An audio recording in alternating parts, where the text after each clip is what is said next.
अंबिका वंश तुम्ही?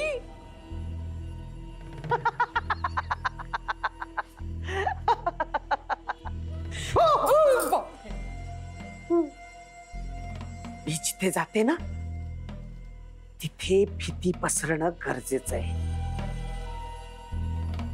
समोरचा घाबरला ना की मला एकदम जिंकल्यासारखं वाटतं.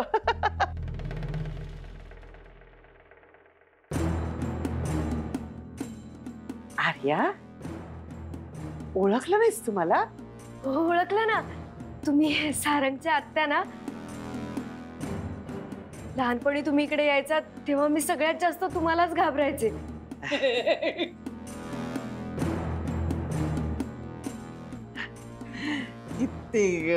किती भोळ आहे माझं बाळ. पण आता नाही हा घाबरायचं, कारण आता तू आमची सून होणार आहेस.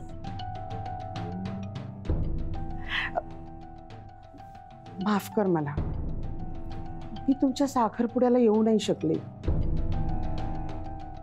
इतका महत्वाचा सोहळा, त्यालाच मुकले मी.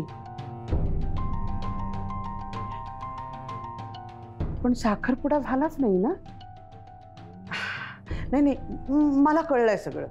म्हणजे हे कोणामुळे झालं, कुणी तमाशा केला, हे सगळं कळलंय मला. मी तिथे असते ना तर किती बरं झालं असतं. हा, नाही म्हणजे मी तिथे असते तर हे असं होऊच दिलं नसतं. ज्या आत्यांनी सारंगच्या कानात फुर्र म्हणून त्याचं नाव सांगितलं, त्याच आत्यांनी त्याला 2 कानफटात देऊन सरळ केला असता. पण एवढी घाई कोणाला होती? कोणी केला एवढ्या घाईघाईत साखरपुडा? हो, बहिणीने ठरवलं हो सगळं. वाटलंच मला. किती घाई ह्या वैजंतीला. तिच्यामुळेच माझ्या या नाजूक लेकरावर ही वेळ आली. हो का वंसबाई?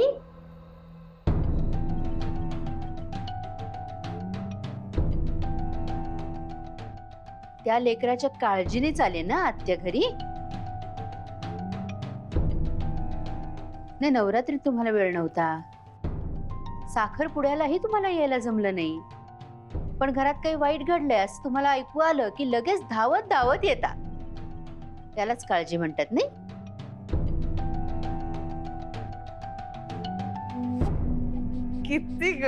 किती ओळखतेस तू मला.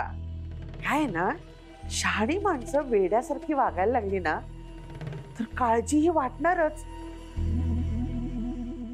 त्याशिवाय माहेर आहे हे माझं. ते आहेच हो. नाही पण तुम्ही एकटे आला नसेलच ना?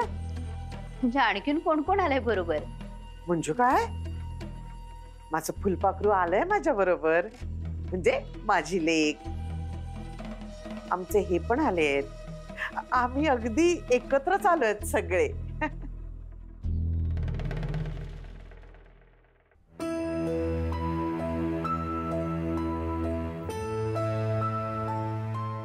सॉरी मी तुला डिस्टर्ब केलं. मला माहिती तुला एकांत हवाय, पण अगं आजीला तुझ्याशी बोलायचंय.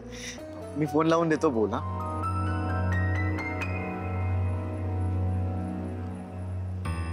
हे बघ, माझ्याशी नाही पण निदान आजीशी तरी बोलून घे ना. बोलशील ना प्लीज?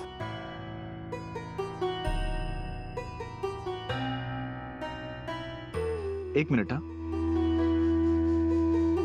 ठीक आहे.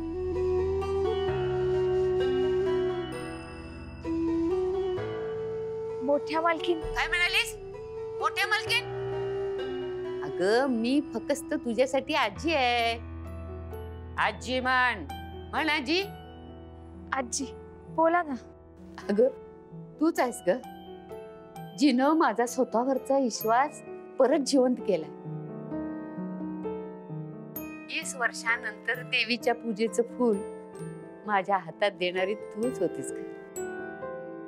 अगं तू त्या दिवशी भेटली नसतीस ना तर ही म्हातारी या घरातच नसती.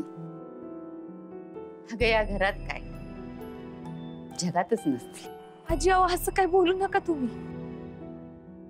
अगं तूच होतीस जिनं दुर्गा बनून संबळ वाजवत या पुरुषी सत्तेला आव्हान केलंस. अगं रावसाहेबाला तुम्ही चुकताय म्हणून ठणकावून सांगणारी तूच होतीस. अगं तूच या घरातल्या बायांना गुलामगिरीची जाणीव करून देऊ शकतीस.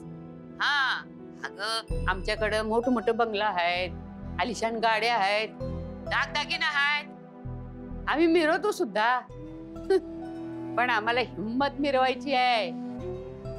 आम्ही ज्या बेड्यात अडकलोय त्याला तूच तोडू शकतेस. या घराला तुझी गरज आहे ग.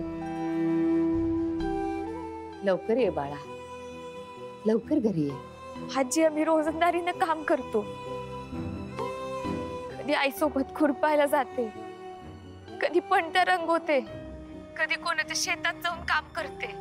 दोन्ही वेळेचं खायला भेटावं म्हणून राब राब राबतो आम्ही. तरी चेहऱ्यावरचा हसू आणि आनंद कायम असत. तुमच्या श्रीमंतीत बंगल्या इमारतीत हे टिकून नाही राहणार आजी.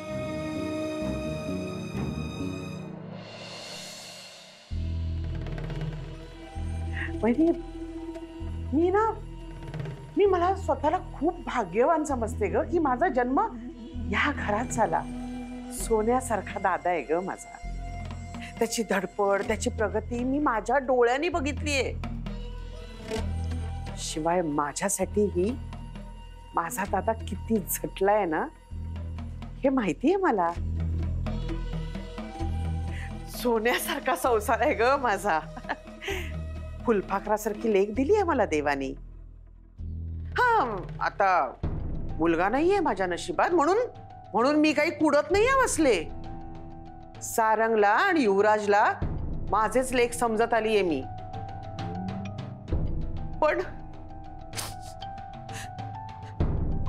सारंग असा वागेल असं वाटलं नाही ग वहिनी.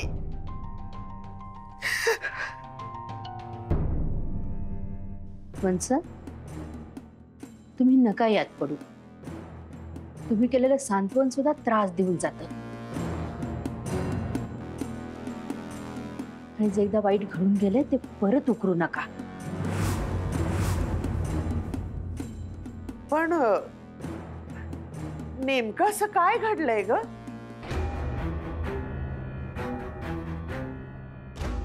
मला समजायला नको का माझ्या माहेरी काय काय घडलंय ते?